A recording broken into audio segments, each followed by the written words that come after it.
नमस्कार, आप देख रहे हैं डॉक्टर साहिब। आपके साथ मैं हूं मुस्कान और आज मेरे साथ मौजूद है डॉक्टर निधि सिंह। आपको बता दें कि आईवीएफ स्पेशलिस्ट है। मैम नमस्कार, बहुत बहुत स्वागत है आपका। मैम आपसे जानना चाहेंगे, जो भी महिलाएं आईवीएफ करवाना चाहती हैं उन्हें किन खास बातों का ख्याल रखना चाहिए, आपसे जानना चाहेंगे। जी देखिए, आईवीएफ एक बहुत ही जटिल प्रक्रिया है और आप अगर सही हाथों में करा रहे हो तो सक्सेस आपको ज़रूर मिलता है। बट इसमें सबसे इम्पॉर्टेंट चीज़ है कि कुछ बेसिक बातें जो आपको ऑल थ्रू द ट्रीटमेंट आपके डॉक्टर्स काउंसलर्स बताते हैं, आप उन चीज़ों का ध्यान रखें। आईवीएफ के सक्सेस के लिए सबसे इम्पॉर्टेंट तो ये है कि आप स्ट्रेस ज़्यादा ना लें। हम समझ सकते हैं कि इतने दिन से अगर आप बांझपन की समस्या से जूझ रहे हैं तो आप बहुत परेशान होंगे, आपका स्ट्रेस लेवल बहुत हाई होगा। लेकिन ऐसे सिचुएशन में इम्पॉर्टेंट है कि आप अपना स्ट्रेस मैनेजमेंट सही तरीके से करें, क्योंकि स्ट्रेस जो है हमारे हॉर्मोन्स को कहीं ना कहीं डिसबैलेंस करता है और इसके वजह से हमारे आईवीएफ की सक्सेस पे भी इनफैक्ट इम्पैक्ट आता है। तो हमें इम्पॉर्टेंट है कि हम अपना स्ट्रेस मैनेजमेंट सही तरीके से करें। दूसरी सबसे इम्पॉर्टेंट चीज़ आईवीएफ के ट्रीटमेंट में ये होती है कि आपको अपनी कोई भी दवाइयाँ कभी मिस नहीं करनी है।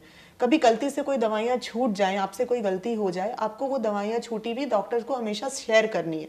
अगर आप उसको टाइमली इन्फॉर्म करेंगे तो डॉक्टर उस पर नेसेसरी एक्शन लेकर के आपको सही गाइड कर पाएंगे। आपने टाइमली इन्फॉर्म नहीं किया कि हमसे ये 5 दवाइयाँ छूट गई, 5 दिन गैप हो गया, तो डॉक्टर भी समझ नहीं पाएंगे कि बीच में क्या गड़बड़ हुई और आपका रिजल्ट खराब हो जाएगा। तो आपको अपने ट्रीटमेंट के बारे में बहुत सीरियस रहना है, कोई भी अपॉइंटमेंट्स मिस नहीं करने हैं, अपने मनमर्जी से उनको ना रीशेड्यूल नहीं करना है। जिस दिन बुलाया गया है कोशिश करें कि हमेशा उसी दिन आए, और अगर उस दिन नहीं आ पा रहे तो आप टाइमली उनसे इन्फॉर्म करके डिस्कस कर लें कि क्या हम अगर एक दिन पहले आ रहे हैं, एक दिन बाद आ रहे हैं, तो उससे हमारे काम पर कोई इफेक्ट तो नहीं आएगा। ये चीज़ें इंपॉर्टेंट है। साथ में ये भी इम्पॉर्टेंट है कि आपका डाइट बहुत सही होना चाहिए। डाइट में क्या क्या चीज़ें हमें इम्पॉर्टेंट ध्यान रखनी चाहिए, जैसे कि एंटीऑक्सीडेंट रिच फूड हमें लेना चाहिए। एंटीऑक्सीडेंट्स किन फूड में अच्छे होते हैं, जैसे कि फ्रूट्स, विटामिन सी रिच वाले जितने भी हमारे फ्रूट्स हैं, जैसे ऑरेंज हो गया या नींबू हो गया, सिंपल नींबू पानी बना करके आप पीजिए।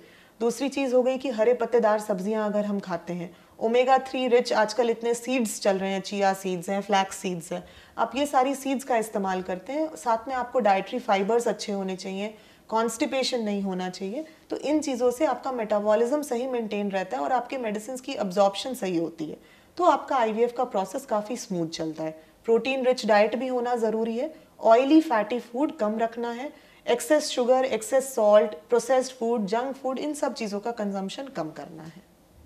और साथ ही जानना चाहेंगे, अगर हम ये तो हमने बात की है कि आईवीएफ जो भी करवाने महिला उनको किन खास बातों का ख्याल रखना है। जो भी महिला आईवीएफ करवा रही है, उनका उससे अगर बेबी होने वाला है तो उसके बाद में पोस्ट की अगर हम बात करें तो फिर किन बातों का खास ख्याल रखना चाहिए। देखिए, आईवीएफ प्रेगनेंसी एक बार कंसीव हो जाती है तो कई मरीजों में ये टेंडेंसी होती है कि चलो छोड़ो, अब तो कंसीव हो गया, अब हम घर बैठे अपना आयरन कैल्शियम की गोली खाते रहेंगे और जब डिलीवरी का टाइम आएगा तब चेकअप के लिए जाएंगे। नहीं, आईवीएफ आपको ये समझना ज़रूरी है कि सिर्फ आपको बच्चा ठहरने में दिक्कत हो रही थी, बच्चा ठहर गया, अब आप एकदम ठीक हो, ऐसी बात नहीं है। जब एक आर्टिफिशियल प्रोसेस के थ्रू आपको प्रेगनेंसी ठहरी है तो आपको उसके लिए सतर्क भी रहना ज़रूरी है।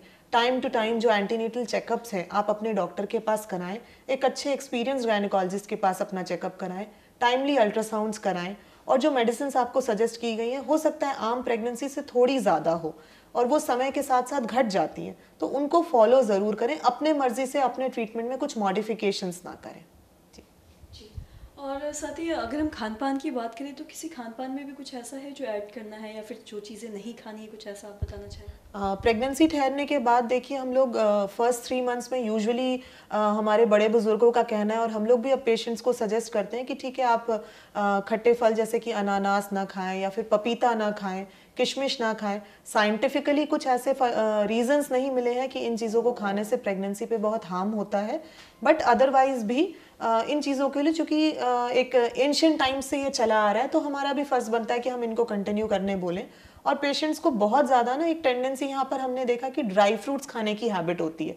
कुछ खाना नॉर्मल नहीं खाएंगे बट वो एक्सेस अमाउंट स्पेंड करते हैं काजू बादाम खाने में।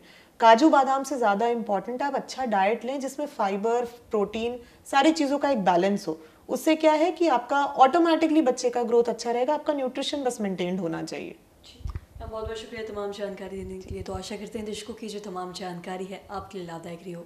तो आज की इस वीडियो में इतना ही। अगर आपने अब तक हमारे चैनल को सब्सक्राइब नहीं किया तो तुरंत कर लें, साथ ही हमारे फेसबुक पेज को लाइक करें। वीडियो देखने के लिए आपका धन्यवाद।